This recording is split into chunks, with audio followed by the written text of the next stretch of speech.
Yahoo! Welcome, my beautiful brothers and sisters, fellow radiators of love, to Astro Phoenix, flying into the moment yet again and radiating love as always.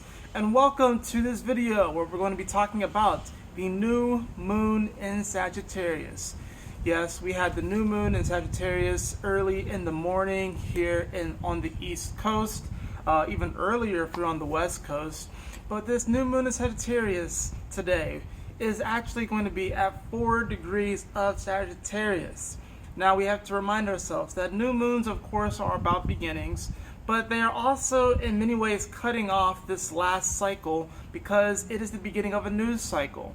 We have to remember that last time, earlier in Gemini season, while the sun was in Gemini, we did have a full moon in Sagittarius. So if you think back like 6 months from this moment approximately, where were you in your life? What things were you releasing? What things were coming up in your subconscious, making themselves aware to you?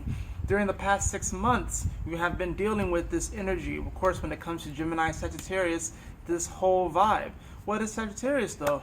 It is about our belief structures, it's about the journey, it's about adventuring, it's about, in many ways, moving forward. It carries this sort of hopeful kind of energy. So when the sun was in Gemini earlier this year, we had the full moon in Sagittarius at 25 degrees. Now, why is this important? Well, at this moment, that full moon was in front of Jupiter. At the time, Jupiter was around 18 degrees of Sagittarius. And we have to remember that this 25 degrees is a very important number. Why? Because Jupiter earlier this year retrograded at 24 degrees of Sagittarius. So the 25th degree was actually the step that Jupiter was trying to make it to just before it went retrograde. Now, of course, Jupiter's at 28 degrees. And we have to look at some of the other things that are happening with this. Venus just moved into Capricorn yesterday evening. We have the moon, which made a trine over to Chiron prior to this new moon. And of course, this is quincunxing that energy, the Uranus in Taurus. Another thing that's interesting to look at is Mars. Mars has now moved into Scorpio. It's been there for a few days now, and it is currently at 4 degrees. So we have a good bit of this 4 energy. 4 energy, of course, in numerology relates to Uranus and the Aquarian vibe. It's very much so a quantum degree. So what we have here going on, in compared to the sun, Mars is actually in the 12th house to this new moon. And the last time that, like I said, we had that full moon, Mars was actually ahead of the sun. Mars and Mercury were conjunct the North Node in Cancer at the time. This was leading up. This is just a little bit before we had those intense eclipses in the Cancer and Capricorn, axis. Mars and Mercury were conjunct the North Node in Cancer, all the while opposing the South Node in Capricorn, as well as Saturn and Pluto, which were rather close. And now Saturn and Pluto are coming back together again, and they will conjunct early next year. But this new moon is really a seed of us going on this whole brand new adventure. If you get anything out of a new moon, just think, Sagittarius is about the journey and the adventure, and this new moon is setting forth a new path, new belief in ourselves. And with Mars now being behind the sun and being in the 12th house to the sun, that brings about this whole 12th house energy, this whole Piscean energy. And while Mars does like to be in Scorpio, it doesn't quite fancy Pisces, right? Because Mars wants to move forward and be more action oriented, whereas Pisces is a very much so go with the flow kind of energy. It can be very subconscious. It can be very illusionary. It can be very subtle too, this whole Piscean energy. So there really are subtle explosions within each and every one of us. And these explosions, think of it as like a supernova, right? Think of it as a supernova. Mercury is also behind the sun now. Mercury, which is now going direct. And Mars is wanting to catch up to Mercury, but it's not going to quite make it. So with all of this, it's like we have been given information and knowledge about how to move forward in our lives, how to act differently, how to embody, our higher self, and to really bring that in so we can go out and experience that which we want to experience. But with Mars trailing behind Mercury and trailing behind all these energies that it once led, that it once was leading the charge. In fact, during that full moon in Sagittarius that we had earlier this year, Mars was in front of all of the inner planets. Venus at the time was, I think it was in Gemini, but it was behind the sun. Now, Venus is in Capricorn. Venus is leading the charge. Venus is one to set forth new ventures, new business ideas, new ways of structuring our life. It's wanting to move forward in a very powerful way. We have some information, but we don't have the full picture. Sagittarius is very much so a big picture kind of energy.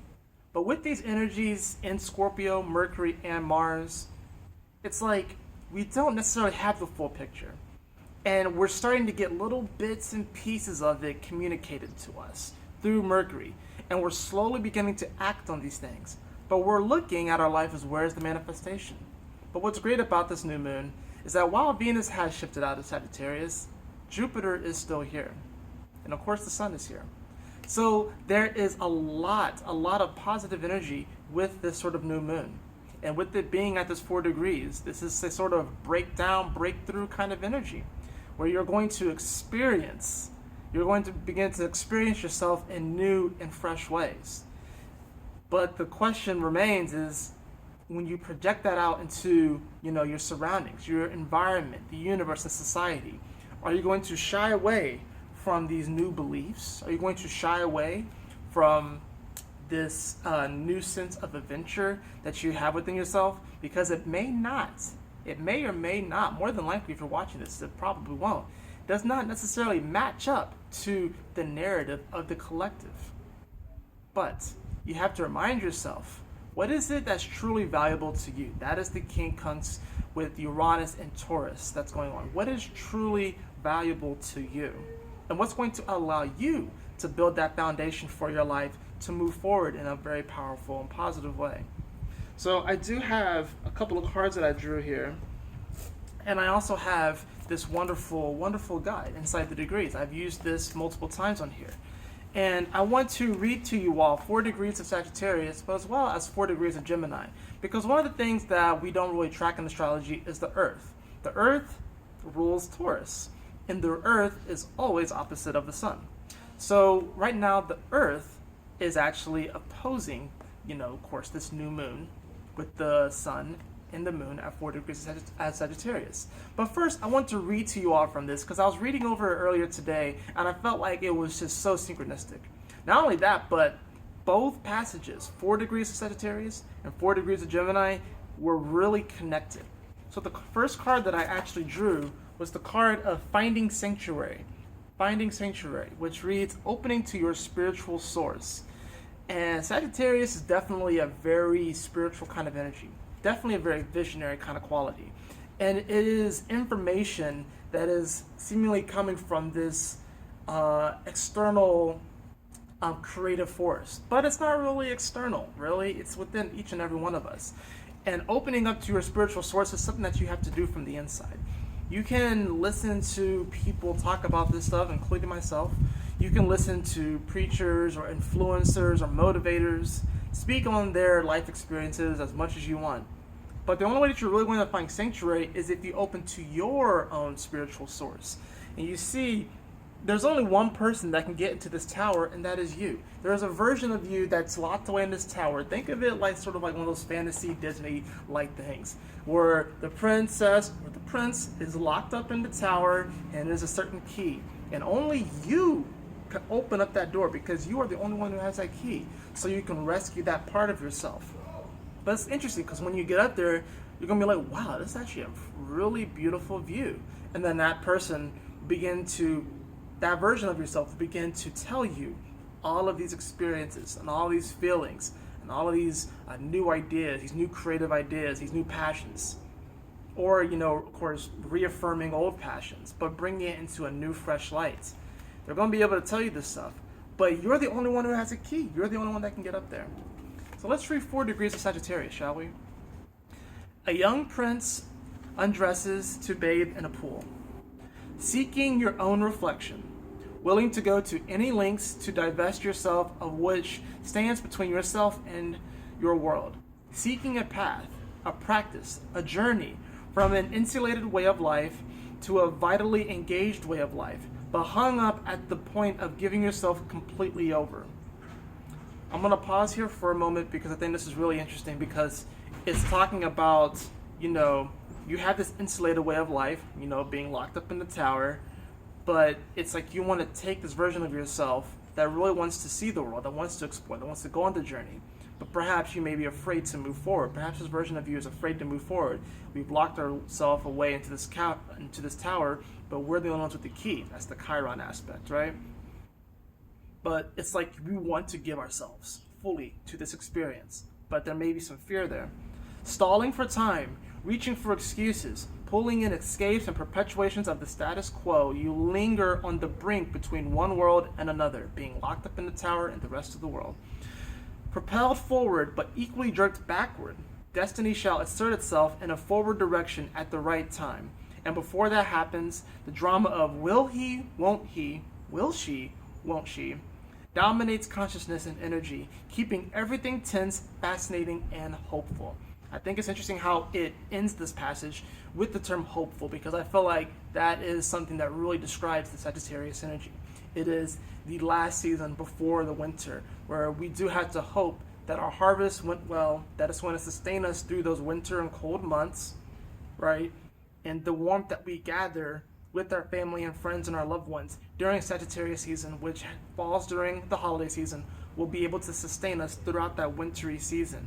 But there's always this sense of going forward still. That's what this passage is saying.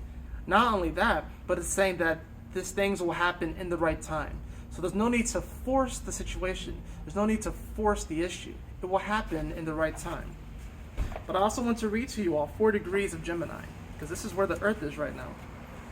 Crossing bridges, literally going from one world to another. It is time for healing, connecting, mending, and releasing. And here's Gemini 4 degrees. An island just visible off the coast. When the future is alive, all of its many dimensions flourish in a world away from the commonly mapped out standard territory. The inward twin is given free rein to picture and dream into, and even open the space towards what can be and shall be in more vibrant worlds to come.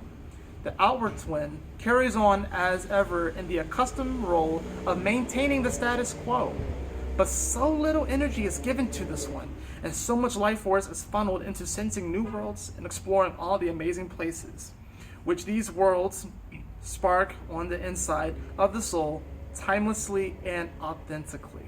And of course, this was an island just visible off the coast. I think these are very, very connected, guys. I think these are very, very connected, because it's speaking about crossing this bridge that we feared to cross. Perhaps we had some anxiety. Perhaps we thought that the bridge was going to collapse. But we want to. We really want to go out and explore that thing, to do that thing. But yeah, maybe a little bit against the grain. It may be not quite the status quo. But it's what our spirit wants. It's what our souls wants. It's what the inner twin wants. We all have Gemini energy. We all have Sag energy, even if we don't have planets there. We probably have some minor asteroids there, if anything. But we all have this energy. And of course, if you haven't already seen it, I made, in my last video, I was talking about the Venus-Jupiter conjunction in Sagittarius on top of the galactic center. The galactic center at 27 degrees of Sagittarius. So there's that influence as well. This is definitely very much so a destiny moment. So you're going to see that over the course of this week and over the course of the next 6 months, you're going to be sowing seeds from this new moon on how to quantum shift your reality to match the adventure that your spirit wants to experience, to match the life that is destined to be yours, that can truly be joyful, passionate, exuberant, fun, exciting, everything that you ever wanted. And there's no timeline for this. It'll happen in divine timing. So just trust the process. That is it for this video, and I hope that you all enjoyed it. If you did, please like, share, and subscribe. I greatly appreciate it. And be sure to be on the lookout. I'm going to be going live later on today for the podcast, where I'm going to be drawing a card for each of the signs, maybe a couple cards for each of the signs. And we're going to go more into depth about this new moon in Sagittarius and all the energies, of course, wrapping up this year, Sagittarius season, going into Capricorn season, going into 2020. This is the 2020 portal. This is a huge moment. You're not going to want to miss that podcast. So be sure to be on the lookout. I'll be going live later on today, and I look forward to seeing you all there. I love you all so much, my beautiful brothers and sisters. Enjoy this new moon in Sagittarius. I will see you all on the next video. And as always remember to keep moving forward, to stay focused, and yeah, woohoo! Smile often. See, I can't go that far right here, so I have to go up like I'm on a roller coaster. That's what we're doing. We're like going on a roller coaster. We're like, ah!